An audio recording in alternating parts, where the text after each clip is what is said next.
importance of the tourism sector. We have embraced tourism resilience as a national priority.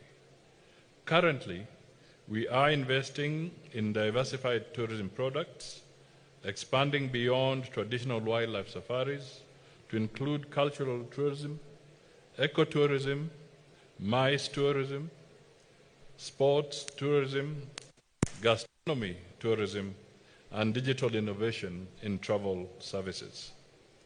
Additionally, we are committed to strengthening public-private partnerships, enhancing sustainability standards to protect our natural heritage, from the iconic savannas of the Masai Mara to our pristine coastline along the Indian Ocean. We are also building capacity for crisis preparedness, data-driven decision-making, and climate adaptation. As we progress with this narrative of tourism resilience, let us keep in mind that resilience means inclusion. Therefore, we should ensure that local communities, youth entrepreneurs, women-led enterprises, and small businesses are fully incorporated.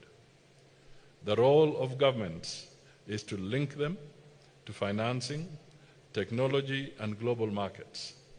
Further, I call upon you present here today to collaborate, since solitary action is as good as mute. The exchange of knowledge among nations represented here today has been inspiring. We have seen how innovation, policy coherence, and resilience, investing in resilience, crisis response, data-driven defense, and regional cooperation can transform vulnerability into opportunity. As we come to a close of this fourth Global Tourism Resilience today, the conference and expo, I urge each one of us to prioritize young entrepreneurs, women-led enterprises, and small businesses. Here, three key commitments come to mind. One, the need to mainstream resilience into every tourism policy and investment decision.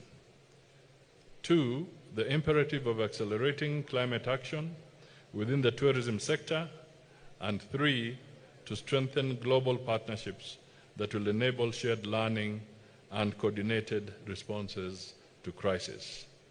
For Kenya, we are ready and committed to continue working with all partners of tourism, resilience organizations, governments, academia, and the private sector to advance a tourism sector that is sustainable, inclusive, and future-ready.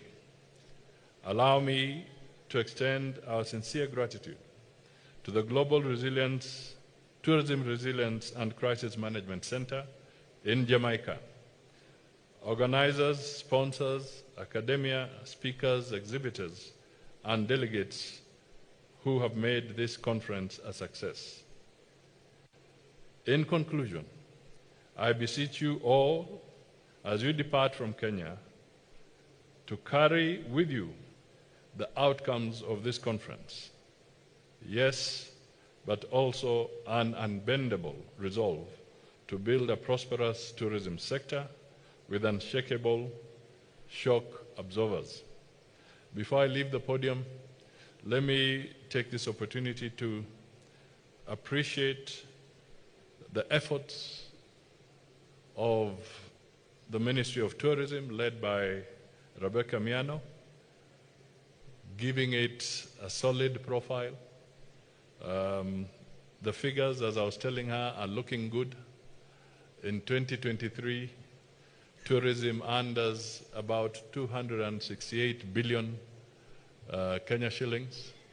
By end of 2024, the figures that have come through indicate that it rose to about 452 billion Kenya shillings. That is a rise of about 65 to 68% in terms of revenues.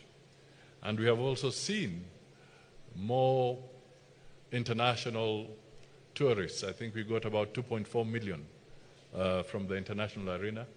And the target is to hit 5.5 million by next year, end of next year.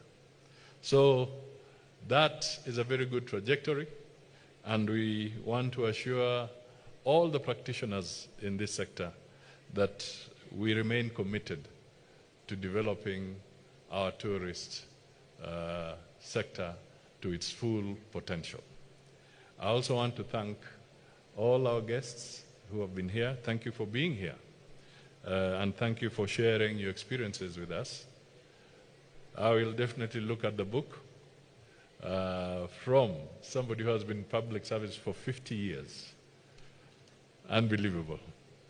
Well done, and definitely you have made a big contribution to the whole space of tourism. So with these remarks, let me wish you safe travels as you go back home, and welcome you again to Kenya. Thank you, God bless you, and the forum is closed. Thank you.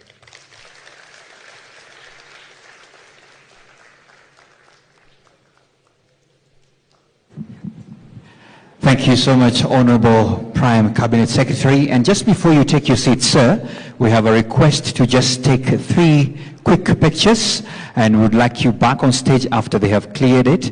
And I want to request our 2 ministers, our own very own Rebecca Miano, and of course followed by Honorable Edmund, to kindly join you for the first picture. So if you don't mind, the way we did it yesterday, Madam C is just right there at the center. Excellent. We're going to start with that, and then just before we proceed on,